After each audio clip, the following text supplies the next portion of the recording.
Maths के class 10 के maths के एक बड़े इंटरेस्टिंग टॉपिक ट्रिगोनोमेट्री के कुछ क्वेश्चन आप सभी के बीच डिस्कस करने वाला हूँ। और उससे पहले उसके कुछ बेसिक चीज़ मैं आप सभी के बीच रखना चाहूँगा और उसके बाद जो उसके कुछ क्वेश्चन जो उससे बनते हैं वो मैं आप सभी को बताऊँगा, जो एग्जाम पॉइंट ऑफ व्यू से काफ़ी इंपॉर्टेंट भी है। तो आइए देखते हैं ट्रिगोनोमेट्री में बेसिक चीज़ है वो क्या होंगे, बेसिक कॉन्सेप्ट्स, उसके बाद समझते हुए क्वेश्चन की ओर बढ़ेंगे। तो सबसे पहले हम देखते हैं कि ट्रिगोनोमेट्री है क्या। सबसे पहले ये टॉपिक जो है ये जनरली आपको राइट एंगल ट्रायंगल पर बेस्ड ये चैप्टर है आपको ट्रिगोनोमेट्री, इसमें राइट एंगल ट्रायंगल पर बेस्ड चीज़ें समझेंगे। सबसे पहले आइए देखते हैं कि राइट एंगल ट्रायंगल होता क्या है। सबसे पहले अगर ये पूछेंगे कि what is right angle triangle, क्या होता है राइट एंगल ट्रायंगल, तब क्या कहें। तो ऐसा triangle, the triangle in which one angle measures right angle is known as right angle triangle, जिसमें एक एंगल का वैल्यू जो है वो 90 डिग्री होना चाहिए। तो उसे हम कहते हैं राइट एंगल ट्रायंगल, ठीक है। अब इसमें ये समझते हैं कि ये साइड्स को हम क्या कहते हैं। सबसे मेन चीज़ जो है वो हम ये समझते हैं और इस साइड्स पर बेस्ड हमारा पूरा चैप्टर होगा, पूरा क्वेश्चंस होगा जो एग्जाम्स में आते हैं स्टूडेंट्स के। तो ये देखते हैं सबसे पहले ये जो साइड जो होता है इसे हम कहते हैं परपेंडिकुलर, है ना। This one is known as perpendicular, ठीक है, परपेंडिकुलर। और उसके बाद हम देखते हैं कि परपेंडिकुलर जिस पर खड़ा होता है ना, जिस पर वो खड़ा है वो बेस कहलाएगा, यानी ये हमारा ये बेस कहलाएगा, है ना, ये हमारा बेस है। और सबसे मेन चीज जो होता है हमें ये समझना है कि राइट एंगल ट्रायंगल में सबसे बड़ा साइड होता कौन सा है। The longest side in right angle triangle is hypotenuse. सबसे लॉन्गेस्ट साइड जो होगा वो आपको हाइपोटेनस होगा, ठीक है। तो आपको ये चीज यहाँ पर समझना है, क्योंकि ये सबसे इंपॉर्टेंट चीज है, इसमें कंफ्यूज नहीं होना है। आपको ये समझना है यहाँ पर सबसे पहले चीज की परपेंडिकुलर और बेस जो है ये दोनों वेरी कर सकता है, लेकिन ये कभी वेरी नहीं करेगा। ये हमेशा जो वैल्यू है ये हमेशा सही रहेगा। जैसे कि एग्जांपल आपके सामने, अगर ये 3 है ये 4 है, तो कभी कभी ऐसा होगा कि इसको 3 या इसको 4 मान सकते हैं, लेकिन ये जो है ये हमेशा 5 ही रहेगा, इसका वैल्यू कभी वेरी नहीं करता है। सबसे मेन चीज ये है। तो शॉर्ट में हम ये समझ सकते हैं, शॉर्ट में हम ये मान सकते हैं कि ये हमारा E होगा, ये हमारा B होगा और ये हमारा H होगा, है ना।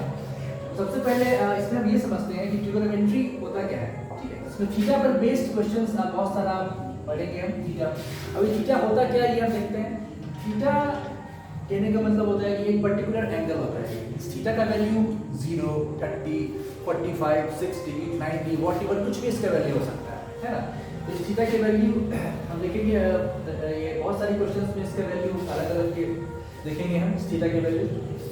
तो सबसे पहले हम यहाँ पर ये समझते हैं कि जो रेशियोज हमको पढ़ना है, जो फर्स्ट एक्सरसाइज आपका इस ट्रिगोनोमेट्री का है, रेशियोज, वो हम देखते हैं कि वो रेशियोज होता क्या है। तो इस रेशियोज में आपको कौन कौन से रेशियोज पढ़ने हैं ये देखते हैं। साइन, कॉस, टेन, कॉसेक, सेक, कॉट। अब सबसे जो मेन चीज जो आते हैं इस एक्सरसाइज में वो हम ये देखते हैं कि बहुत सारे स्टूडेंट्स इसके रेशियोज में जो है वो कंफ्यूज करते हैं, बहुत सारे स्टूडेंट्स, है ना, कि सर इसके रेशियोज में इसके वैल्यू क्या होंगे, P/B है या फिर P/H है। तो ये समझने के लिए एक ट्रिक मैं आप सभी के बीच लाया हूं, है ना। तो ये ट्रिक आप में से बहुत सारे स्टूडेंट्स पहले सुने भी होंगे, ठीक है, आप सभी इससे फैमिलियर भी होंगे आई थिंक। तो रेशियोज समझने के लिए सबसे पहले एक ट्रिक जो है वो हम देखते हैं। तो आइए ऐसे पे देखते हैं कि इसके रेशियोज होते क्या हैं। फर्स्टली साइन के जो रेशियो होते हैं, साइन थीटा, अगर वो साइन के रेशियो होंगे आपको P/H, कॉस के रेशियोज होंगे आपको B/H, टेन के रेशियोज होते हैं B/B, कॉसेक के रेशियो होते हैं आपको H/B, सेक के रेशियो होते हैं आपको H/B और कॉट के रेशियो होते हैं आपको B/B। सबसे मेन चीज यहाँ पर हम क्या देखते हैं कि इसके जो रेशियोज हमको ध्यान रखने होते हैं। जो स्टूडेंट्स इस रेशियोज में काफी कंफ्यूज करते हैं, है ना।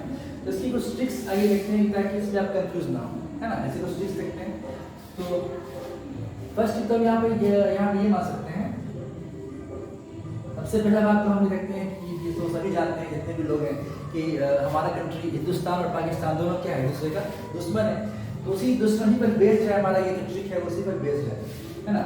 क्या कह सकते हैं यहाँ पर, पाकिस्तान भूखा प्यासा, हिंदुस्तान अड़ा पड़ा। चलिए थोड़ा इंटरेस्टिंग भी है स्टूडेंट्स, मतलब हम ये आसानी से ये चीज़ पुट करके बस रेशियोज यहाँ से निकाल भी सकते हैं। ठीक है, तो ये चीज लिखकर अगर आप ऐसा लिखते हैं पाकिस्तान भूखा प्यासा, ऊपर पाकिस्तान कहीं रहेगा नीचे हिंदुस्तान का रहेगा, इसलिए आपको कंफ्यूज नहीं करना है, अदरवाइज आपको जो रेशियो है वो कहीं ना कहीं रॉन्ग हो जाएगा, है ना।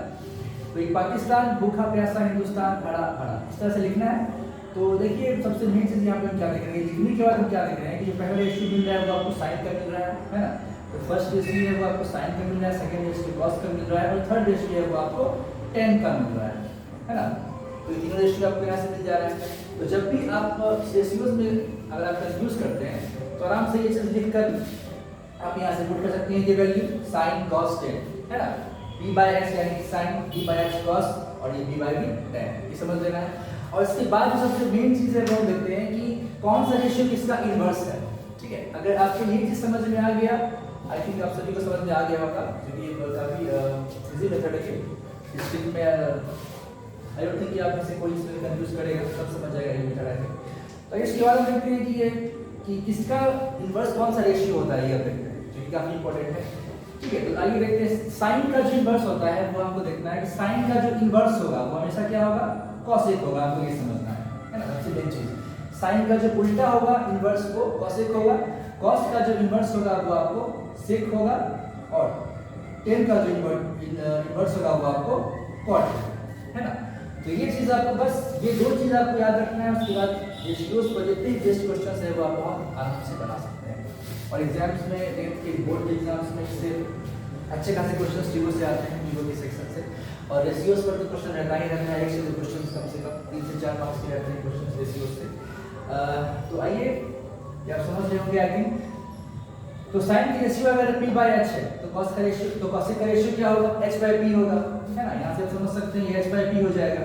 वैसे ही cos का रेशियो अगर b बाय h है तो sec का रेशियो आपको h बाय b हो जाएगा, है ना। इस चीज को बहुत इजीली स्टूडेंट समझ सकते हैं। यहाँ से tan का रेशियो p बाय b है तो cot का रेशियो आपको b बाय b हो जाएगा।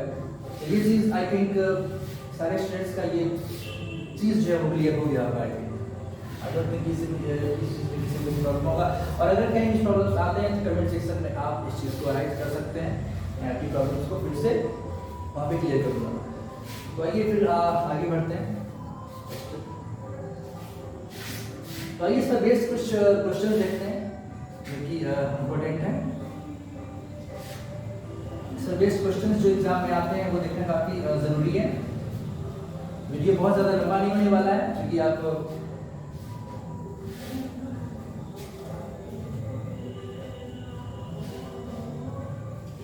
सबसे मेन बात ये है, अगर हमारा वीडियोस आप सभी को पसंद आए तो हमारे चैनल को सब्सक्राइब करना ना भूलें, लाइक करें, शेयर करें, हमारा चैनल सब्सक्राइब जरूर करें।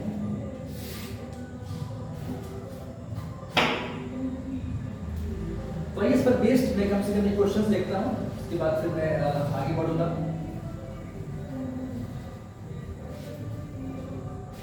तो इस पर बेस्ड क्वेश्चंस देखता हूँ, जैसे काफी सिंपल है। लाइक फर्स्ट क्वेश्चन देखता हूं,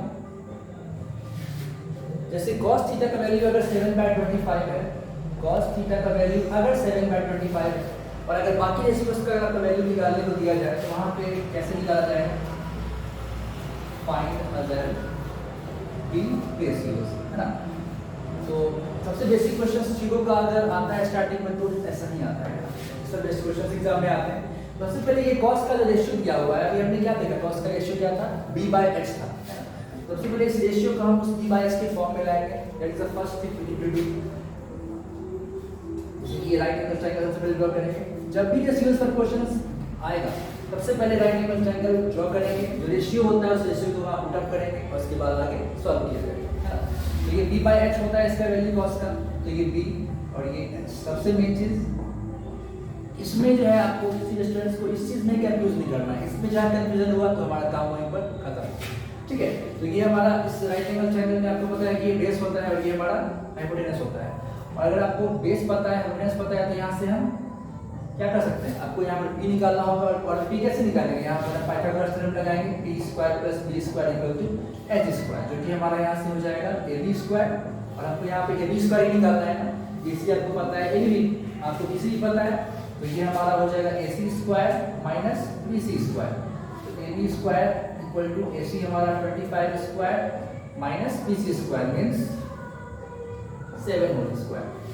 ए बी स्क्वायर वैल्यू आपको यहाँ से आ जाएगा 625 minus 49 means A B square is equal to 576. It means a b equal to under root 576 that is 24 cm. तो अब जब हमारा a b यहाँ से निकल चुका है 24 cm, तो फिर यहाँ से साइन रेशियोज का वैल्यू बहुत इजीली निकाला जा सकता है।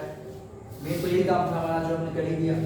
और उसके बाद आपको यहाँ से cos पता था तो आप साइन का आराम से निकाल सकते हो। साइन पुट कर दोगे आप यहाँ पर p by h means 24/25 है ना।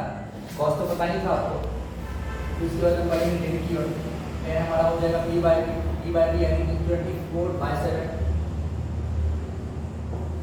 sin cosec पता है आपको। cosec क्या हो जाएगा, इसका अपोजिट हो जाएगा। sin का अपोजिट cosec होता है, दैट इज 25/24। cosec sec यानी कि cos का अपोजिट sec, तो sec हमारा 25/7। cosec sec और cot हमारा tan का अपोजिट यानी कि 7/24। तो आई थिंक इस तरह के क्वेश्चंस में आपको डाउट नहीं होना चाहिए। आई थिंक इस वीडियो के बाद, और अगर फिर भी आपको किसी भी कोई डाउट अगर होता है तो आप कमेंट सेक्शन में क्वेश्चन अराइज जरूर करें। मैं आपसे डाउट क्लियर करने की कोशिश करूंगा। तो मिलते हैं नेक्स्ट वीडियो में। Thank you.